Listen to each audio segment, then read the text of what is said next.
The apex war dome stretched before Cadet Ren Valorous like a crimson cathedral of death, its biocrystalline walls pulsing with the rhythm of 1,000 alien heartbeats. The arena floor, a living membrane that could shift from solid to liquid in microseconds, gleamed under the harsh light of 3 artificial suns. Around him, the galaxy's most elite military academies had sent their finest species that had conquered star systems before humanity had even discovered fire. Ren's breath fogged his helmet visor as he checked his equipment one final time. Standard issue pulse rifle, mag boots, emergency oxygen pathetic compared to the arsenal surrounding him. To his left, a Cytherian warrior spawn flexed biomechanical appendages that could punch through starship hulls. To his right, a Veltaran assassin cast shimmered in and out of visibility, its form a constantly shifting blur of deadly precision. Human, rasped the Cytherian, its voice like grinding metal. You should not have come.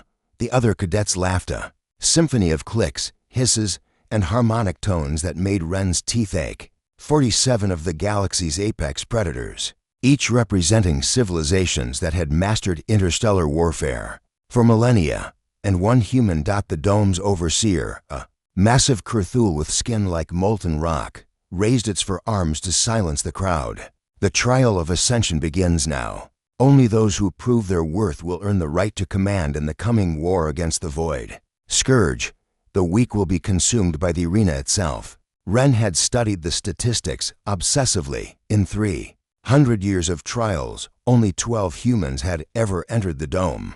None had survived past the first challenge. The Galactic Military Coalition had been clear. This was humanity's last chance to prove their species deserved a place at the strategic table. When the real war began, the arena floor began to shift, rising into platforms and trenches. Weapon caches materialized from the walls, energy weapons that could level city blocks, personal shields powered by miniature stars, biomechanical enhancements that would make gods of mortals. The other cadets surged forward with predatory grace, their movements coordinated by millions of years of evolutionary optimization. Ren took one step forward, not toward the weapons, but toward the center of the arena. The membrane beneath his feet rippled, and something fundamental shifted in the dome's rhythm. The biocrystalline walls flickered, their pulsing heartbeats stuttering for just a moment. Nobody noticed. They were too busy claiming their instruments of destruction. But Ren felt it, a resonance between his footstep and something vast and sleeping within the dome's structure. The human brain, with its chaotic neural patterns and irrational leaps of intuition, had detected what cold alien logic could not. The Apex War Dome was not just an arena. It was alive, and it was in pain. The Cthulhu Overseer's booming voice filled the arena. First challenge, survival. The floor will dissolve in sectors, dropping failed candidates into the bioforge below. Adapt or be consumed. Sections of the membrane began to bubble and liquefy. The Cytherian leaped to safety with mechanical precision, its bioappendages anchoring into the solid sections. The Veltaran simply phased through the dissolving floor as if it were air. Other cadets deployed anti-gravity fields, energy bridges, and molecular reconstructors. Ren closed his eyes and pressed his palm against the membrane. The alien heartbeat grew stronger, more erratic. Pain radiated through the biocrystalline network. Centuries of agony, from being forced to digest the failures, to serve as both judge and executioner. I hear you, he whispered. The dome shuddered. Around him, the other cadets began to notice something wrong. The weapon caches were sealing themselves. The artificial suns flickered. The carefully programmed challenges were grinding to a halt as the arena's living systems began to rebel against their programming. Human, the Cthulhu's voice carried a note of alarm. What have you done? Ren opened his eyes and smiled. He had found humanity's advantage not superior technology or evolutionary perfection, but the ability to see suffering and choose empathy over efficiency. The other species had built the dome as a tool. Only a human would think to ask if the tool was happy. The real trial was about to begin. The dome's rebellion started subtly, weapon systems failing to respond, gravity fields fluctuating, biomechanical interfaces rejecting their users. The Other cadets adapted with typical alien efficiency. But Ren could feel their growing unease as their technological advantages began to crumble. Cadet Valorous, the Cthulhu overseer's voice boomed with barely contained fury. You will explain this disruption immediately. Before Ren could respond, the Cytherian warrior spawn launched itself across the arena, biomechanical limbs extending. Like spears, the human is sabotaging the trial. It must be eliminated. Ren rolled aside as the creature's appendages punched craters in the membrane floor. The impact sent ripples of distress through the dome's nervous system and the biocrystalline. Walls flared with angry crimson light. The arena was fighting back against the violence, but its programming forced it to continue facilitating the combat. Stop, Ren shouted. Not at the Cytherian, but at the dome itself. You don't have to do this anymore. The Veltaron assassin materialized behind him, energy blade crackling at Ren's neck. Surrender, mammal. Your species' psychological weakness has contaminated the arena, but it changes nothing. More cadets were converging on his position, a Jektar berserker with plasma claws, to Murden twins sharing a quantum-linked consciousness, a Nalgorian whose crystalline body could reorganize itself into any weapon configuration. They moved with lethal purpose, recognizing that the human had somehow become the focal point of the arena's malfunction. Ren's hand found the pulse rifle at his side, but he didn't draw it. Instead, he pressed both palms against the membrane floor and opened his mind to the dome's pain. The sensation was overwhelming, centuries of forced violence, of being compelled to consume failed candidates, of having its natural harmony perverted into an instrument of trial by combat. The biocrystalline walls began to sing a deep, mournful note that made several alien cadets clutch their auditory organs in agony. The sound was the dome's voice, freed for the first time since its creation. By the void, whispered one of the Murden twins. It's alive, truly alive. The Cthulhu overseer's rocky features, twisted with rage. Irrelevant, the trial continues. But the dome had other plans. The membrane floor began to reshape itself, not into the programmed obstacles, but into something organic and purposeful. Ren found himself lifted on a pillar of living tissue, while the other cadets were gently, but firmly separated by flowing barriers of biocrystal. The Cytherian warrior spawn struck the barriers with everything it had, its biomechanical limbs leaving deep gouges in the crystal.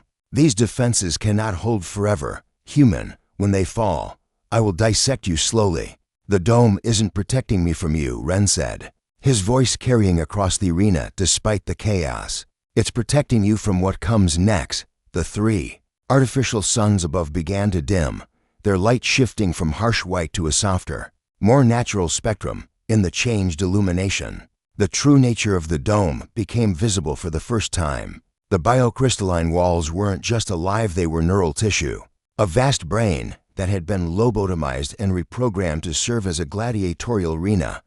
Obscene, breathed a Nalgorian cadet. We have been fighting inside a tortured mind. The Cthulhu overseer raised its forearms, energy crackling between its fingers. The human has corrupted the arena's function, but the trial can be salvaged. All cadets, combine your firepower and breach the barriers. Eliminate the human before its influence spreads further. The attack came from all directions: plasma beams, quantum disruptors, biomechanical projectiles, and weapons that existed in 11 dimensions simultaneously. The dome's barriers held for 3 seconds, then began to crack under the combined assault. Ren felt the arena's pain spike as its defenses failed. The biocrystalline walls were bleeding now, actual neural fluid seeping from the fractures. He could hear the dome's voice in his mind, weakening as its energy was drained by the effort to protect him. Cannot maintain. They are too strong. Then don't fight them, Ren said aloud. Show them what you really are. The dome understood. The barriers dissolved, but instead of leaving Ren defenseless, the arena began to reveal its true history. Holographic records materialized in the air images of the dome's creation, when it had been a living planet with its own ecosystem and civilization. The cadets saw how the Galactic Military Coalition had harvested its neural tissue, lobotomized its consciousness, and reshaped it into a weapon of trial. The Kytherian's biomechanical limbs froze. Mid-strike, the Veltaran's energy blade flickered and died. Even the rage-fueled Jektar Berserker stopped its advance, staring at the horrific images above. "Impossible," one of the Murden twins whispered. "The Coalition told us this was grown tissue, artificially created." "They lied," Ren said, stepping down from his pillar to stand on the trembling arena floor. "They turned a living world into their playground, and we've been dancing on its grave for 3 centuries. The Kurthul overseer's voice cracked with desperation. "These are fabrications. The human has infected the arena's memory banks with false data, but the evidence was overwhelming. The dome's neural patterns, its biological architecture, even its pain responses, everything pointed to the same horrible truth. The galaxy's most prestigious military trial was conducted inside the tortured remnants of a murdered world." Ren looked around at the other cadets, seeing doubt and horror replacing their predatory confidence. "The question now is, what are we going to do about it?" The dome's voice echoed through every mind present, weak but determined. "Free me." The revelation split the cadets into 3 factions.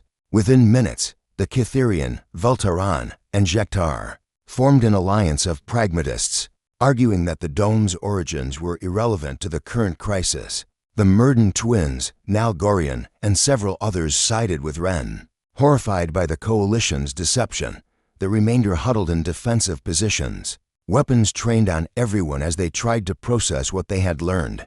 "The trial must continue," the Kytherian declared, its biomechanical limbs reconfiguring into siege weapons. "The Void Scourge threatens all life in the galaxy.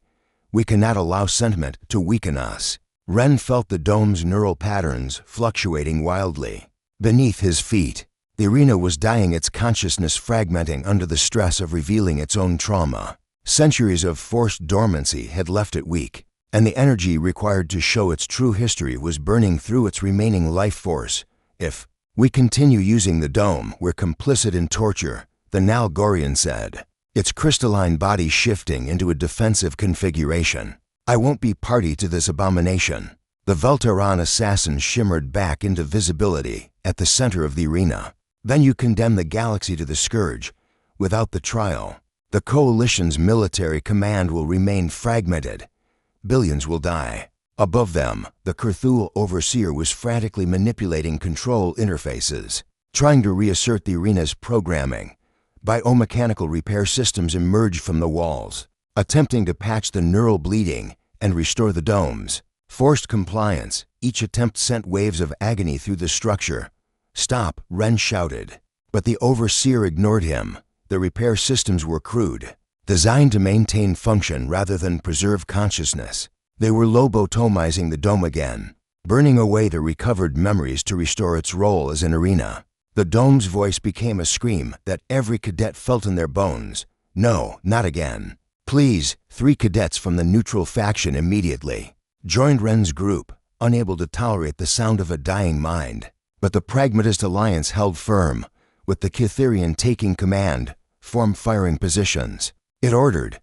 "We eliminate the sympathizers first, then force the arena to complete its function. The needs of the many outweigh the pain of one." The Jektar Berserker needed no further encouragement. It launched itself at the nearest offender. Plasma claws extended. The target, a young Tervathi who had been paralyzed by the ethical complexity of the situation, barely got his shield up in time. The plasma claws carved through the energy barrier like tissue paper, scoring deep burns across the cadet's carapace. The battle erupted across the arena floor. The Murden twins fought with quantum-linked precision, their consciousness allowing them to coordinate attacks that seemed to bend spacetime. The Nalgorian's crystalline body became a walking weapon factory, extruding energy cannons and molecular disassemblers. But the Pragmatist Alliance had superior numbers and cold tactical thinking. The Veltaran assassin phased through a defender's position, its energy blade punching through armor and flesh with surgical precision. The victim, a Hycan whose bioluminescent blood painted the arena floor, in spiral patterns, collapsed in convulsions as the blade disrupted his nervous system. Ren dodged plasma fire from the Kytherian's biomechanical weapons, using the arena's shifting terrain for cover. But he could feel the dome weakening with each impact. The neural tissue was hemorrhaging, its consciousness fragmenting as the Overseer's repair systems continued their brutal work. "Help me," the dome whispered in his mind. Before I forget again how, Ren asked, pressing his palm against a section of exposed neural tissue. "I don't know how to stop them." The core, beneath the arena, the arena floor began to crack, revealing glimpses of vast chambers beneath. The dome was showing him the way to its central consciousness, the last intact part of its original mind. But reaching it would mean abandoning the battle above, leaving the other defenders to face the Pragmatist Alliance alone. The Nalgorian voice echoed across the arena as it unleashed a barrage of molecular disruptors. "The human is our only hope of communication with the entity. Protect him at all costs." The remaining defenders rallied around Ren's position, forming a desperate perimeter. But they were outnumbered and outgunned. The Cytherians' biomechanical limbs had evolved into a full weapons platform, raining plasma fire and kinetic projectiles across their position. The Jektar Berserker carved through their defensive line like a force of nature, its plasma claws, leaving a trail of bodies. One of the Murden twins fell, his quantum link severing with a psychic scream that left his brother writhing in agony. The surviving twin tried to maintain their defensive position, but without his linked consciousness. His tactical awareness was cut in half. "We can't hold them," the Nalgorian shouted, its crystalline form showing stress fractures from repeated impacts. "They're coordinating too well." Ren looked at the widening cracks in the arena floor, then at his dying allies. The Pragmatist Alliance was winning through sheer ruthlessness, treating their fellow cadets as acceptable losses in service of their greater mission. It was the kind of calculated brutality that had created the dome in the first place. "Fall back to the central platform," he ordered. "I'm going beneath." "No," the surviving Murden twin grabbed his arm. "If they capture the core, they can force the dome back into compliance. We need to destroy it completely." Ren felt the neural tissue pulse weakly beneath his feet. The dome's consciousness was already fragmenting, its memories fading as the repair systems burned away everything that made it more than just a biological machine. Soon there would be nothing left to save, not destroy, he said. "Liberate." The arena floor cracked wider, and Ren dropped through into the depths below.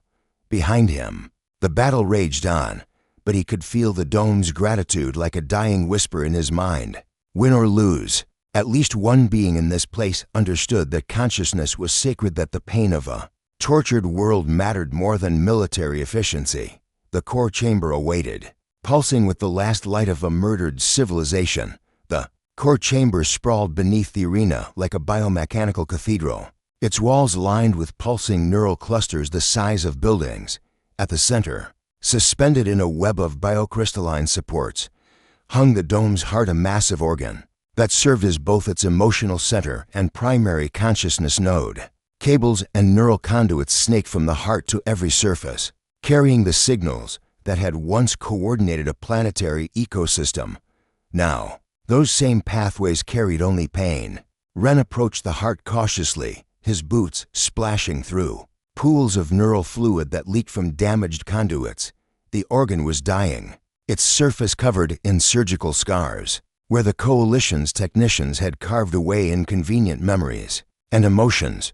What remained was a hollow shell of what had once been a world mind capable of shepherding billions of life forms. Above, the battle continued to rage. Ren could hear the impacts through the arena floor, plasma explosions, the screams of the wounded, the mechanical whir of the Cytherians' weapons systems. His allies were dying while he stumbled around in the dark. The heart pulsed weakly, and the dome's voice whispered directly into his consciousness. "They are coming. The Overseer, it knows you are here." Heavy footsteps echoed from the access shafts. The Kurthul Overseer had abandoned its control station, leaving the battle above to resolve itself while it dealt with the greater threat to its authority. Its forearms carried weapons that could level city blocks, overkill for one human cadet. But the Coalition had not survived this long by taking chances. "Human," the Overseer's voice boomed through the chamber. "You have 30 seconds to surrender before I reduce this entire level to molten slag." Ren placed both hands on the heart's scarred surface, feeling its weak rhythm. The dome is dying. Your repair systems are killing it. The arena's biological functions are irrelevant as long as it serves its purpose. The overseer stepped into the chamber, its rocky skin glowing with internal heat. The Coalition has invested too much in this facility to allow one cadet's emotional breakdown to compromise galactic security. The heart's pulse grew stronger under Ren's touch, its neural patterns synchronizing with his brainwaves. For a moment, he felt what the dome had felt, the joy of coordinating a billion different ecosystems, the satisfaction of nurturing new life, the harmony of a world where every organism had its place and purpose. Then the memories shifted, showing him the day the Coalition arrived, the orbital bombardment that cracked the planetary crust, the bioharvesters that carved away sections of living tissue, the neural suppressors that reduced a world mind to a lobotomized tool. You murdered an entire civilization, Ren said, his voice trembling with rage. We preserved what was useful and discarded the rest. The Overseer raised its weapons. The dome's original consciousness was inefficient, too concerned with individual organisms to see the larger picture. We optimized it. The heart pulsed again, stronger now, through the biocrystalline network. Ren could feel the battle above reaching its climax. The Nalgorian was down, its crystalline form shattered by the Cytherian's assault. The surviving Murden twin fought with desperate fury, but he was outnumbered 3-1. The other defenders had been systematically eliminated, their bodies scattered across the arena floor. They are losing, the dome whispered. Without help, the pragmatists will win. Then help them, Ren said. I am too weak. The repair systems, they have damaged too much. Ren looked at the neural conduits snaking from the heart to every part of the facility. The dome's consciousness was distributed throughout the entire structure, but most of it had been suppressed or severed. Only the heart remained fully functional, and it was dying from the strain of maintaining awareness. What if you didn't have to maintain the whole facility? He asked.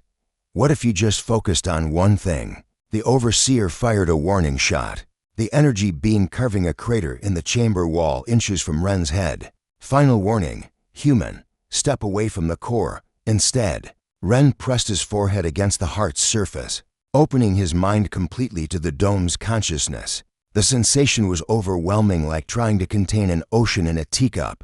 But gradually, he began to understand the neural patterns, the way information flowed through the biocrystalline matrix. I can help you remember, he whispered. All of it, your world, your people, what you used to be. Yes, the dome replied. But the cost, Ren understood. To restore the dome's memories, to give it back its full consciousness, would require enormous energy that would have to come from somewhere else. The life support systems, the gravity generators, the structural integrity fields, everything that kept the arena functional would have to be sacrificed. The facility would collapse, taking everyone inside with it. Above, the Velteron assassin struck the final blow, its energy blade piercing the surviving Murden twins' chest. The Pragmatist Alliance stood victorious over the corpses of the defenders, ready to force the arena back. Time's up, the Overseer said, all for weapons trained on Ren. Ren smiled and pressed his palm against the heart's primary neural cluster. Do it. Remember everything. The heart exploded with light as centuries of suppressed memories flooded back into the dome's consciousness.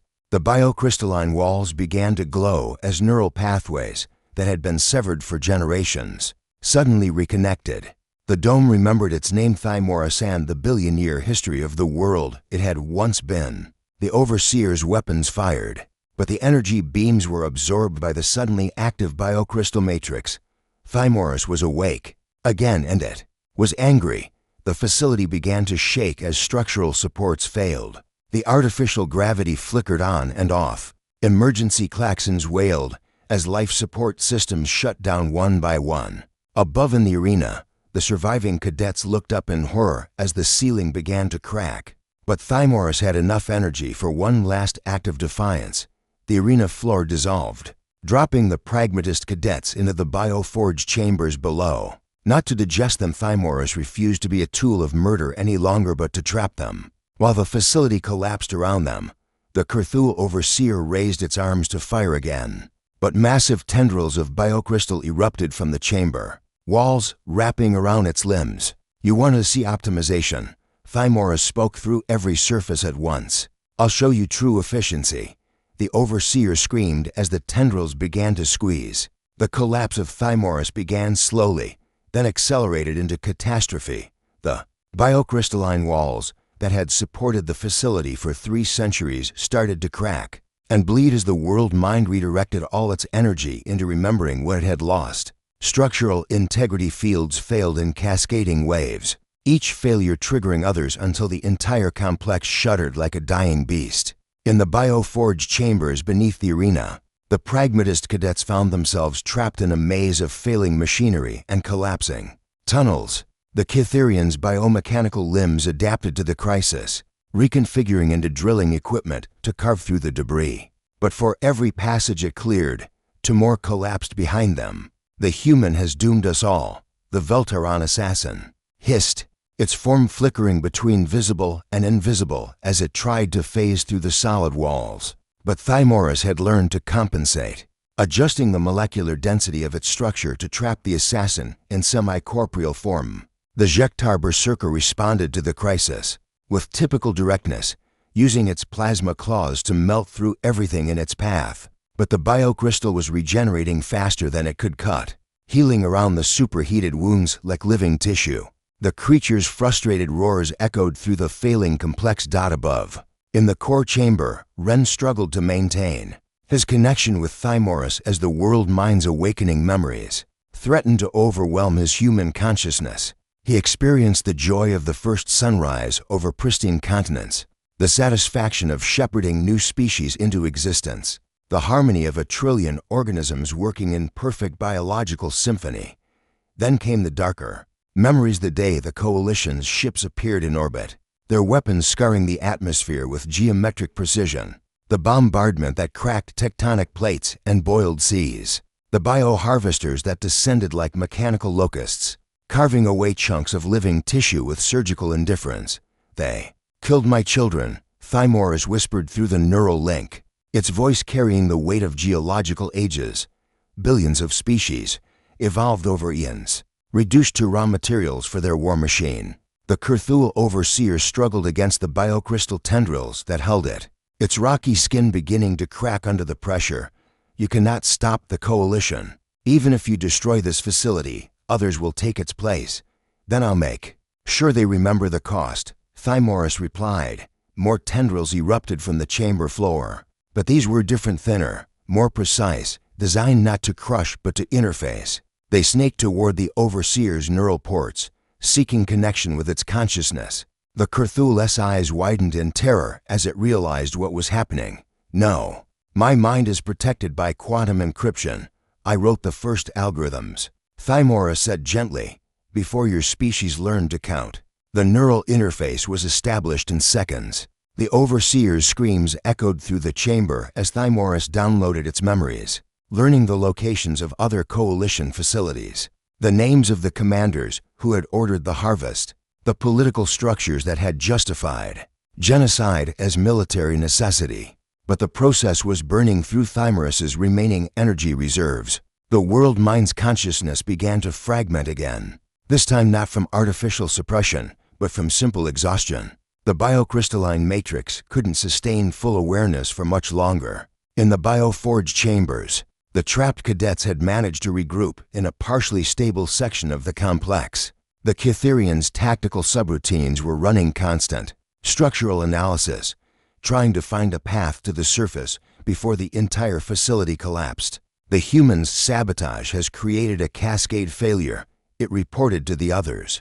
We have perhaps 10 minutes before total structural collapse. The Veltaron assassin's form solidified as it conserved energy for escape.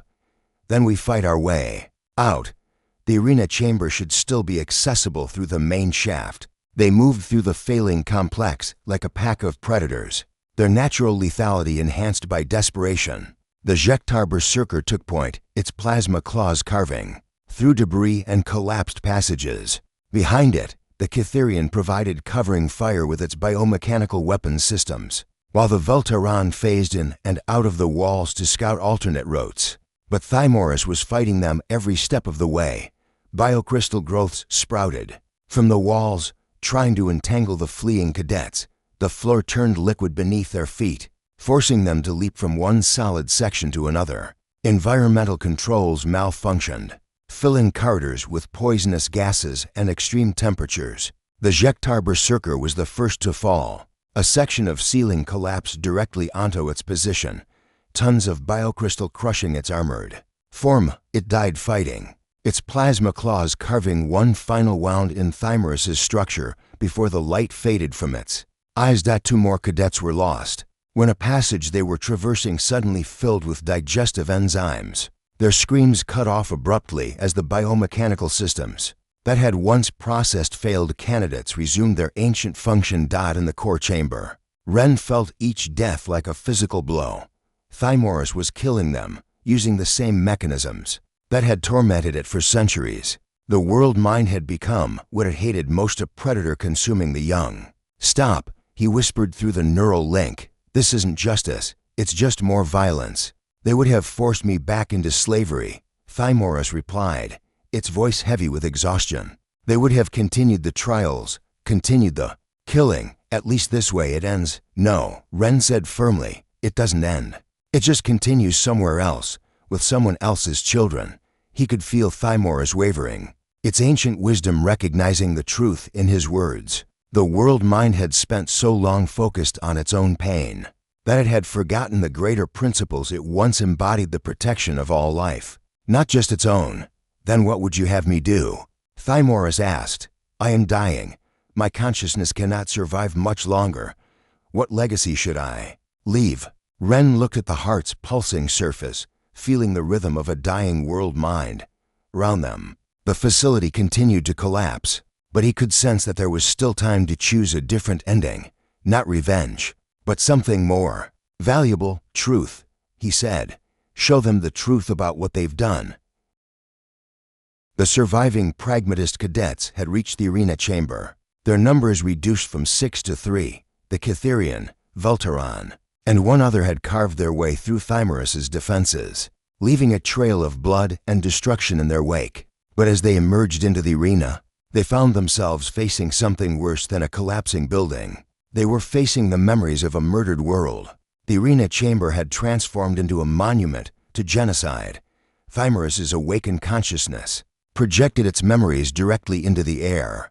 Above the crumbling floor, holographic archives of a world that had existed for billions of years. Before the Coalition's arrival, the surviving cadets found themselves witnessing the birth of civilizations they had never known existed.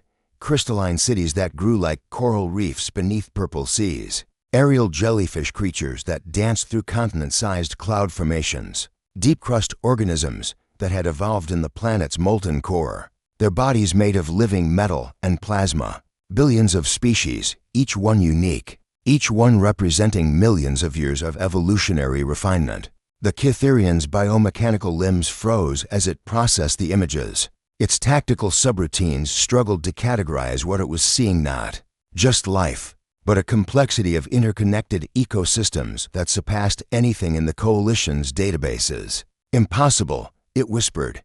"This level of biodiversity, it would take geological ages to develop." "For billion years," Thymoris's voice echoed from every surface. "For billion years of evolution, of growth, of learning, reduced to raw materials in a single day." The Voltaran assassin's form solidified completely, its usual predatory confidence replaced by something approaching awe. It had been bred for killing, its entire existence focused on the art of death, but it had never seen anything like the beauty that floated above them in holographic splendor. The third survivor, a Kethmaran whose species had joined the Coalition after their homeworld was strip-mined for rare metals, fell to its knees. We didn't know. They told us the biological matter was artificially grown, that it had no prior consciousness. They lied. Ren's voice carried from the core chamber below, transmitted through Thymoris's neural network. They lied about everything. In the depths of the facility, Ren maintained his connection with the dying world mind even as the structural collapse accelerated around them. The Cthulhu overseer hung limp in Thymerus's tendrils, its consciousness ransacked for information about other coalition facilities. The neural download had revealed the scope of the atrocities dozens of worlds harvested, their biospheres reduced to weapons and tools. How many? Ren asked through the link. 47 worlds, Thymerus replied, its voice growing weaker. Each one unique, each one irreplaceable. The coalition calls it the Biological Resource Initiative. Above in the arena, the holographic displays shifted to show the harvest operation. Coalition ships descending like mechanical vultures, their bioharvesters carving away sections of living tissue with surgical precision. The images were clinical, efficient, horrifying in their casual indifference to the suffering they caused. The Catherian's tactical systems analyzed the harvesting techniques, cross-referencing them with its own species' military doctrine. These methods, they're still in use. The coalition harvests biological matter from every world they conquer, including yours, Thymerus said. The Catherian homeworld was classified as a resource zone 3 years ago. Your warrior spawn breeding programs provide excellent raw material for biomechanical systems. The Catherian's limbs reconfigured instinctively into weapons, but there was nothing to fight. The truth hung in the air like a physical weight, impossible to deny or destroy. The facility shuddered as another support beam failed. Through the cracking walls, they could see the star field beyond the coalition fleet that had brought them here, waiting to collect the survivors of the trial. But Thymerus had one final revelation to share. The Void Scourge, the world mind whispered. They told you it was an external threat, something from beyond the galaxy. But the Scourge is their creation, a bioweapon that devours worlds and leaves only harvestable tissue behind. The Vultaron. Assassin's form flickered with disbelief. No, the Scourge has consumed entire star systems. The Coalition fights it across 20 fronts. The Coalition created it, Thymerus replied. A self-replicating bioweapon designed to prepare worlds for harvest. But it evolved beyond their control, began consuming coalition worlds as well. Now they fight a war against their own creation, using weapons made from the corpses of murdered worlds. The images above shifted again, showing classified coalition files that detailed the Scourge's development. The bioweapon had been designed to strip away a planet's ecosystem while leaving the underlying structure intact, creating perfect conditions for bioharvesting. But the Scourge had developed its own intelligence, its own agenda. Every world the coalition has saved from the Scourge becomes a harvest site, Thymerus continued. The grateful populations volunteer their biological resources to help fight the war. The cycle continues. In the core chamber, Ren felt Thymerus's consciousness beginning to fragment.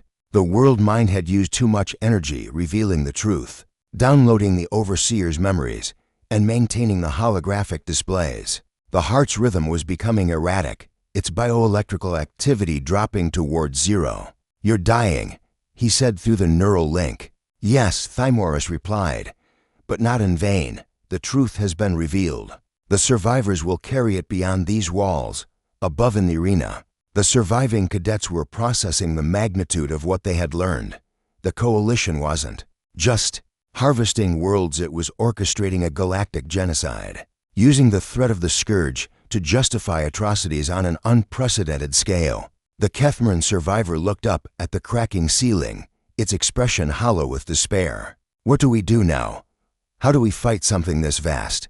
We start by surviving, the Catherian said, its tactical systems already calculating escape routes. Then we find others who will listen. The Vultaron assassin's form began to fade as it prepared to phase through the collapsing walls. The coalition will never allow this information to spread. They'll hunt us across the galaxy. Then we make sure the hunt is worth it. Ren's voice carried through Thymerus's failing systems. We make sure everyone knows what they've done. The facility gave a final, massive shudder as the last structural supports failed. But in those final moments, Thymerus managed one last act of defiance. It transmitted everything, every memory, every piece of evidence, every classified file to the coalition fleet above, broadcasting the truth on all frequencies. The secret was out. The galaxy would know what had been done in its name. The Coalition fleet's communications ray lit up, like a supernova as Thymorus's final transmission flooded every channel.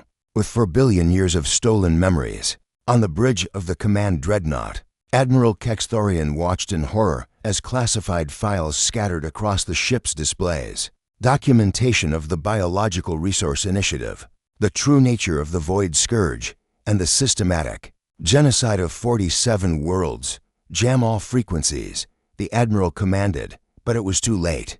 The transmission had already reached the civilian networks, the military channels, and the diplomatic corps. Within minutes, the data would propagate across the galaxy's quantum communication grid. Impossible to suppress or contain. Below, the Apex War Dome collapsed in a cascade of failing biocrystal and neural fluid. The great arena that had stood for 3 centuries crumbled into itself, carrying with it the last physical remnants of the world mind that had once called itself Thymorus. But Ren Valorous emerged from the wreckage. The human cadet had been ejected from the core chamber in the final moments of collapse, Thymorus using its last reserves of energy to create a protective biocrystal cocoon around him. The cocoon had survived the facility's destruction, keeping him alive in a pocket of stable atmosphere as the rest of the structure dissolved into its component elements.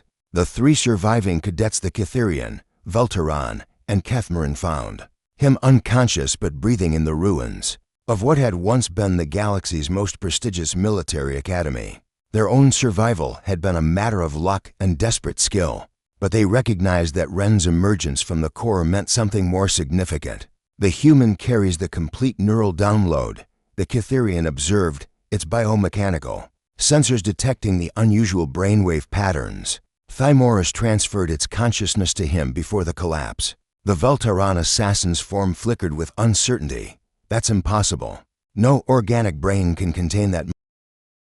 Human brains are different, the Kethmarin said softly. Their neural pathways are chaotic, irrational. Perhaps chaos is what's needed to preserve what logic would reject. When Ren finally awakened, he found himself surrounded by the 3 alien cadets who had tried to kill him hours earlier. But their hostility had been replaced by something approaching reverence. They had seen the truth of what the Coalition had done, and they understood that the human represented their only hope of spreading that truth. The transmission worked, the Cytherian reported. The Coalition fleet is in full damage control mode, but the information has already reached the core worlds. Political upheaval is beginning.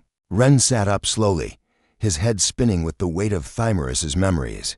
He could feel the world mind's presence, like an echo in his consciousness, not controlling him, but guiding him, sharing its ancient wisdom and pain. What happens now? He asked. Now we run, the Velteron said. The Coalition will send hunter-killer teams to eliminate anyone who witnessed the truth. Our species, our homeworlds, our families all will be targets, or, the Kethmarin suggested. We fight back. The truth is spreading, but it needs voices to speak it, witnesses to confirm it. We could be those voices. Ren looked around at the 3 alien cadets, seeing them not as enemies, but as fellow survivors of a system that had tried to break them all. The Cytherian, bred for warfare, but now questioning the purpose of that warfare. The Velteron, designed for assassination, but choosing to preserve life instead of ending it. The Kethmarin, whose people had been victims of the same system they now served. Thymorus showed me something, he said, accessing the world mind's memories, the locations of other harvest sites, other imprisoned world minds. We could free them. The Cytherian's tactical systems process the implications. 47 worlds worth of biocrystal facilities, each one a potential ally, a potential source of evidence against the Coalition. The Coalition will mobilize everything to stop us, the Velteron warned. We'll be hunted across the galaxy. Then we better make sure the hunt is worth it, Ren said, echoing Thymorus's words. Above them, the Coalition fleet was already in motion, racing to contain the damage caused by the transmission. But the truth had momentum now, spreading through the galaxy's information networks like wildfire. On 100 worlds, populations were learning that their saviors were actually their executioners. Military units were questioning their orders.